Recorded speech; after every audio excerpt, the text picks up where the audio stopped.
बिस्मिल्लाहिर्रहमानिर्रहीम। अस्सलाम वालेकुम students, welcome back to my YouTube channel Miyan Academy. So आज की इस वीडियो में हम चैप्टर नंबर 7 को डिस्कस करेंगे, जो कि है नज़रिया पैदाइश दौलत। ठीक है, इस चैप्टर को स्टार्ट करने से पहले मैं आपके साथ शेयर करती चलूँ कि आज हमारी हाफ बुक जो है वो फाइनली कंप्लीट हो चुकी है, यानी 6 चैप्टर हमारे कंप्लीट हो चुके हैं। सो इसी खुशी में आप जो है मुझे प्यारा सा कमेंट करें इस वीडियो के कमेंट सेक्शन में, ताकि मुझे मोटिवेशन मिले और मुझे पता चले कि स्टूडेंट्स की कितनी हेल्प हुई है। सो स्टार्ट करते हैं इस चैप्टर को। ये चैप्टर इंपॉर्टेंट है, इसमें से लॉन्ग क्वेश्चन आ सकता है, लेकिन मस्ट नहीं है कि लॉन्ग क्वेश्चन इस चैप्टर में से आएगा। ठीक है, स्टार्ट करते हैं हम इस चैप्टर को, पैदाइश दौलत को। सबसे पहले पैदाइश दौलत से क्या मुराद है, ये डेफिनेशन ये आपने पढ़ना है। इसमें से कोई भी चीज़ इम्पोर्टेंट नहीं है, इसे आप पढ़ लीजिएगा। फिर भी कोई चीज़ नहीं समझ आती यू कैन कमेंट में, इसमें से पेपर नहीं आएगा। वैसे आपने किसी भी चीज़ को नहीं छोड़ना है, एक दफ़ा ज़रूर पूरी बुक को रीड करना है, ताकि कहीं से भी MCQs आ जाए तो आपको आता हो। पैदाइश दौलत की डेफिनेशन यहाँ पे देखें, ये लिखी हुई है। पैदाइशी दौलत से मुराद किसी शय में अफादा का ये जो वर्ड था, हमने फर्स्ट चैप्टर में जो अफादा और फ़ायदामंद में डिफरेंस पढ़ा था। सेकंड चैप्टर था, उसके स्टार्ट में ही पहले लेक्चर में ही हमने पढ़ा था अफादा क्या होता है। अफादा और फ़ायदामंदी सेम नहीं होता, बल्कि ख्वाहिश की तस्कीन करता है। अफादा के साथ साथ कदर का पैदा होना ज़रूरी है। ये एक डेफिनेशन होगी पैदाइश दौलत की। इसके अलावा यहाँ पे देखें, पैदाइश दौलत से मुराद ये एक डेफिनेशन है, इसको आपने देख लेना है। अगर आपको ये वाली इजी लगती है डेफिनेशन, आप ये कर लें। अगर ये इजी लगती है तो आप ये कर लें। लेकिन टॉपर स्टूडेंट्स जो हैं वो कोशिश करें कि दोनों ही करें, ताकि इनका जो है उसका पेपर चेकर पे अच्छा जो है इंप्रेशन पड़े। पैदाइशी दौलत से मुराद उन अशिया और खिदमात की पैदाइश है जो किसी इंसानी ख्वाहिश को पूरा करने का वस्फ रखती है, यानी उसमें क्वालिटी होती है कि वो इंसानी ख्वाहिश को पूरा करती हैं, और जिनमें अफादा, कामयाबी और इंतकाल के ज़रिए, हमने चैप्टर नंबर 2 में इनको पढ़ा था, इसकी खसूसियात होती हैं। ये मौजूद हों तो जिनके बिना पर बाज़ार में इनकी कीमत बढ़ सके। ये यहाँ पे ब्रीफली डिस्कस किया हुआ है, आप एक दफ़ा पढ़ लीजिएगा। फिर भी कोई चीज़ ना समझ आए यू कैन कमेंट में। आगे देखें, आमलीन पैदाइश की खसूसियात। आमलीन पैदाइश जो है वो होते हैं 4। ठीक है, स्टार्ट करते हैं। देखें, आमलीन पैदाइश से मुराद पैदावार के वो मदाखिल, यानी वो इनपुट्स, वो अनासिर, वो अवामिल होते हैं जिनके इत्तेहाद और बाहमी इश्तराक, यानी जिनको इकट्ठा करने से हमारी ज़रूरत के तमाम माशी लवाजमात तैयार होते हैं, यानी जिनसे कोई चीज़ तैयार होती है और मुल्क की दस्तियाब वसाइल को भरपूर तरीके से बरोए कार लाया जाता है। यानी ये 4 होते हैं, पैदावारी ऐसे वसाइल होते हैं। एक डेफिनेशन यहाँ पे है। उसके अलावा ये यहाँ पे देखें, ये एक डेफिनेशन है आमलीन पैदाइश के प्रोफेसर फ्रीज़र के मुताबिक, और एक डेफिनेशन मैंने यहाँ पे लिखी हुई है, ये देखो, वो तमाम अनासिर जिनका इत्तेहाद किसी शय की पैदावार के लिए ज़रूरी हो, क्या कहलाते हैं आमलीन पैदाइश। यहाँ पे 3 डेफिनेशन है, जो आपको इजी लगती है आप वो कर लीजिएगा। अब ज़मीन, मेहनत, सरमाया और तंजीम, ये ऐसे वर्ड हैं जिनको हम इकोनॉमिक्स में समझ लें कि मेजर टॉपिक्स हैं। ठीक है, जो ज़रूरियात ज़िंदगी में ज़रूरियात ज़िंदगी पैदा करने में मदद देता है। इसे हम क्या कहते हैं, आमलीन पैदाइश। सबसे पहले देखें, ये 4 जो है मैं आपने याद रख लेना है, ज़मीन, मेहनत, सरमाया और तंजीम। ये चारों ही इसमें आमलीन पैदाइश में बहुत इंपॉर्टेंट है। किसी चीज़ को बनाने के लिए, फॉर एग्ज़ाम्पल कोई आजर है, उसको ये चारों चीज़ें जब मुहैया होंगी फिर ही वो कोई चीज़ अपनी बना के उसके जो है वो सेल के लिए बेच सकता है। अदरवाइज़ इनमें से कोई एक चीज़ भी मिस हो तो वो जो है वो चीज़ को नहीं बना सकता। फॉर एग्ज़ाम्पल कोई चीज़ बनानी है उसने, तो ज़मीन तो उसे चाहिए होगी जहाँ पे उसने बनानी होगी। उसके अलावा मेहनत, यानी मज़दूर चाहिए होंगे उसे, कि जो लोग जो है उस पर अपनी मेहनत को जो है वो सर्व करके आगे चीज़ बनाए। सरमाया यानी कैपिटल, यानी रुपये पैसा। ठीक है, रुपया पैसा कहते हैं सरमाया को, वो चाहिए होगा उस पर खर्च करने के लिए। तंजीम यानी इसको ऑर्गेनाइज़ करने के लिए, यानी पूरे काम को ऑर्गेनाइज़ करने के लिए भी एक तंजीम चाहिए होगी।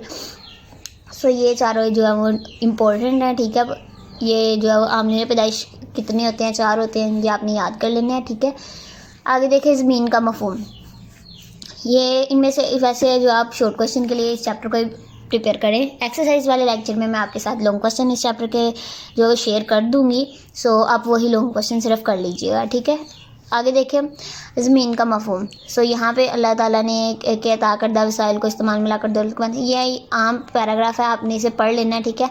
किसी भी चीज़ को मिस नहीं करना। डेफिनेशन देखते हैं इसकी। अल्फ्रेड मार्शल के नज़दीक ज़मीन के ज़रिए वो तमाम ज़ाहरी और मख्फी कहते हैं छुपी हुई खजाने और कुव्वतें जिनको कुदरत ने इंसान की फ़लाह के लिए यानी इंसान के फ़ायदे के लिए ज़मीन, पानी, हवा और रोशनी और हरारत की शक्ल में जो है मुफ्त अता किया, यानी जिनके लिए हमें पैसे नहीं खर्च करने पड़ते हैं, वो क्या कहलाते हैं? अलगर्ज़ ज़मीन पैदावारी वसाइल का पहला और लाजमी जुज़ है जिसके बगैर कोई कारोबारी अमल शुरू नहीं हो सकता।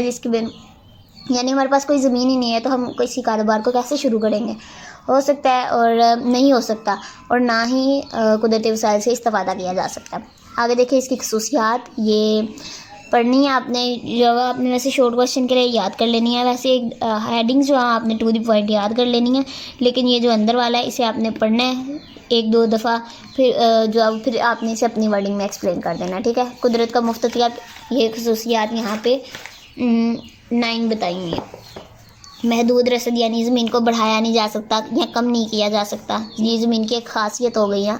आगे ज़रखेज़ी में फ़र्क, यानी कहीं पे ज़मीन ज़रखेज़ होगी, कहीं पे बंजर होगी, कहीं पे दरमियानी होगी, यानी ना इतनी ज़रखेज़ होगी ना इतनी बंजर होगी। सो ये भी एक खासियत है इसकी ज़मीन के। मुहल्लिफ़ में फ़र्क, यानी फॉर एग्ज़ाम्पल कोई एक टुकड़ा है, उसके ईस्ट में और कुछ होगा, वेस्ट में कुछ और होगा, नॉर्थ में कुछ और होगा और साउथ में कुछ और होगा, यानी इस साइड पे उसके कोई और इलाका होगा, इस पे और इस साइड पे और, यानी इसका मोहल्ले को चेंज होता रहता है, उसकी लोकेशन चेंज होती रहती है। यानी ये जैसे पाकिस्तान ही है, इस साइड पे भारत है, इस साइड पे ईरान है, अफ़गानिस्तान है, ऊपर वाली साइड पे चाइना है, और इस साइड पे क्या है, दरिया है, सऊदी अरब है। सो ये कि हमारे मुल्क का मोहल्ले को है। इसी तरह से जब ये क्या है, ज़मीन की एक खासियत है। आगे अदम इंतकाल पजीरी, यानी इसी एक शख्स की ज़मीन है, वो अपनी ज़मीन को उठा के कहीं और तो नहीं ना, उसी ज़मीन को उठा के कहीं और जगह तो नहीं ना मुंतकिल कर सकता, यानी गैर मुंतकिल पजीर है। इसको हम एक जगह से उठा के, यानी ये देखें ना, एक जगह से दूसरी जगह मुंतकिल नहीं कर सकते। तो ये क्या है, अदम इंतकाल पजीरी, ये भी जो है उसकी ज़मीन की खासियत है। आगे देखें इस्तितादिकार में फ़र्क, उसके अलावा ये आप पढ़ लीजिएगा, आपको समझ आ जाएगी। फिर भी कोई चीज़ नहीं समझ आती सो यू कैन कमेंट में। आगे देखिए ज़मीन एक गैर मुतहरिक आमिल है, ये आप देख लीजिएगा। आगे बुनियादी आमिल है, बुनियादी आमिल, ठीक है। और इसके अलावा देरपाज सलाहियत, यानी ये ज़मीन दीगर आमिल पैदाइश के मुकाबले में ज़्यादा देर पर कैंप पसीट रहती है। दीगर आमिल क्या है, मेहनत, सरमाया, तंजीम। इसके अलावा ज़मीन है, ज़मीन जो है वो ज़्यादा देर पर होती है, ज़्यादा देर तक कायम रहती है। ज़मीन कभी भी फ़ना नहीं हो सकती कभी, क्योंकि इसमें अज़ली और गैर फ़ना पजीर सलाहियतें मौजूद हैं। ये आपने देख लेना, ठीक है। ये किसने कहा है, डेविड रिकार्डो ने। ये MCQs में भी आ सकता है, ठीक है। सो आप इसे प्रिपेयर कर लीजिएगा। आगे देखें ज़मीन की अहमियत। सो इसके हम ये देखेंगे, आपने पढ़ लेना पॉइंट्स। इसमें ये जो नीचे पॉइंट्स बनाए हुए हैं ना, इससे पहले आपने हेडिंग्स बना के लिखनी है। ये मैं आपके साथ पेपर प्रेजेंटेशन की वीडियो में इंशाल्लाह जो शेयर कर दूँगी, आपने किस तरह से इनको पॉइंट्स में बना के लिखना है। फॉर एग्ज़ाम्पल यहाँ पे देखें, ये देखें ज़मीन तमाम इंसान को खुराक मुहैया करती है। खुराक मुहैया करना, यानी ये इसके प्रोवाइडर ऑफ, इंग्लिश वाले जो स्टूडेंट्स हैं, प्रोवाइडर ऑफ फूड, इस तरह से जो है वो आपने हेडिंग बनानी है छोटी सी, फिर बाद में उसको आगे से एक्सप्लेन करना है। सनती तरक्की में अहम किरदार, ये भी आप बना सकते हैं, और आगे इसको जो एक्सप्लेन कर देंगे। यहाँ पे छोटे छोटे पॉइंट्स बने, आपने इसको ब्रीफली डिस्कस करना है, थोड़ा सा 1-2 लाइन में डिस्कस कर दें, ठीक है। और पॉइंट्स ही ऐसे लॉन्ग क्वेश्चन में आता नहीं है, लेकिन फिर भी आपने जो किसी भी चीज़ को हमने रिस्क जो है नहीं लेना। सो आपने अच्छे तरीके से इसको भी प्रिपेयर करना है। कोई चीज़ नहीं समझ आती सो यू कैन कमेंट में। आगे इसके अलावा देखिए इसकी इस्तेदाद कार आ गई है। इसको हम जो है, यानी इस टॉपिक में हम जो है, इस लेक्चर में हम ज़मीन की जो है वो खसूसियात को पढ़ लेंगे। आगे हम उसको मेहनत को, फिर सरमाए को, फिर तंजीम को ब्रीफली डिस्कस कर लेंगे। अब देखें, ये भी आपने शॉर्ट क्वेश्चन के लिए प्रिपेयर करना है। ज़मीन के इस्तेदादिकार से क्या मुराद है? इस्तेदादिकार कहते हैं पैदावारी सलाहियत को, ठीक है। यहाँ पे मैंने लिख दिया। ज़मीन की आपने भी साथ साथ बुक पे नोट करते जाना है। इसको पैदावारी सलाहियत कहते हैं, ताकि जब भी आप जो है बुक को उसके लिए रिवीजन के लिए खोलें तो आपको साथ साथ पता चलता जाए और आपके लिए ईजी हो रिवीजन करना। सो इसके क्या कहते हैं, इससे मुराद इसकी क़ुव्वत गुफ्त पैदावारी या पैदावारी सलाहियत है, जिसकी बिना पर ज़मीन की पैदावारी सलाहियत का पता चलता है कि कितना ज़्यादा जो है वो टुकड़ा कारआमद है, कितना जो फ़ायदा देगा हमें। ज़मीन का कौन सा टुकड़ा ज़्यादा मुस्तैद और कारआमद है और कौन सा कम है, ठीक है। मिसाल के तौर पर अगर हम ज़मीन के दो टुकड़ों पे जो है वो बराबर मेहनत लगाएं, बराबर सरमाया लगाएं, तो फिर भी उनका जो है अगर उनकी जो है वो इस्तेदादी कार चेंज है तो उनकी जो है वो होगी, जो हमें मटेरियल हासिल होगा वो क्या होगा, चेंज होगा। सो ये क्या ज़मीन की इस्तेदादी कार। आगे आगे इसके अवामिल। सो देखें आपने ये देखें जैसे स्टूडेंट ही है, अब कितने ज़्यादा इसके पॉइंट्स हैं ज़मीन के इस्तेदादी कार के अवामिल। सो आपने अपने लिए ईजी करने के लिए, आपने सारे पॉइंट्स को याद रखने के लिए आपने क्या करना है, पॉइंट्स के पहले पहले वर्ड जो है वो ले लेना है। जहाँ पे फॉर एग्जांपल यहाँ पे काफ है, अलिफ है, मीम है, जे है, इसी तरह से बाकी को भी मिला के स्टूडेंट ने क्या किया हुआ है, यहाँ पे बनाया हुआ है काम, कसस, कोई भी आपने बना लेना अपनी इजी के लिए, इजीनेस के लिए, क्या पता आप कोई और बना लें। सो ये पॉइंट्स में आपको हेल्प करेंगे ताकि आपको शुरू वाले जो है वो सारे पॉइंट्स याद हों, तो आप इजीली इन पॉइंट्स को डिस्कस कर सकें पेपर में। कुदरती अवामिल है, ये आपने पढ़ लेना है, ठीक है। बिल्कुल वैसे वर्ड वर्ड याद करने की ज़रूरत नहीं है, आप एक दफ़ा पढ़ें, 2 दफ़ा पढ़ें, 3 दफ़ा पढ़ें, जब आपको समझ आ जाए फिर आप अपनी वर्डिंग में एक्सप्लेन कर दीजिएगा, ठीक है। और ख़ुद से प्रैक्टिस करिएगा लिख के। आगे आगे इंसानी अवामिल, उसके बाद मुहल्लिफ को, ये भी हमने पढ़ा था इसमीन की खासियत में। उसमें ज़राए नक़ल हमल हैं, यानी जो होते हैं ट्रांसपोर्टेशन, यानी किसी चीज़ को एक जगह से दूसरी जगह लेके जाने वाले ज़राए, मुहल्लिफ को कहते हैं। कि इस किसी चीज़ के इस साइड पे क्या है, इस साइड पे क्या है, ऊपर वाली साइड पे क्या है, नीचे वाली साइड पे क्या है। सो ये क्या होता है, मुहल्लिफ को वो होता है। अब देखें सरमाया की दस्तयाबी। सरमाया कहते हैं किसी चीज़ पे, फॉर एग्जांपल मैंने कोई फैक्ट्री बनानी है, उस पर जितने पैसे मैं लगाऊंगी उसे हम क्या कहेंगे, सरमाया कहेंगे, ठीक है।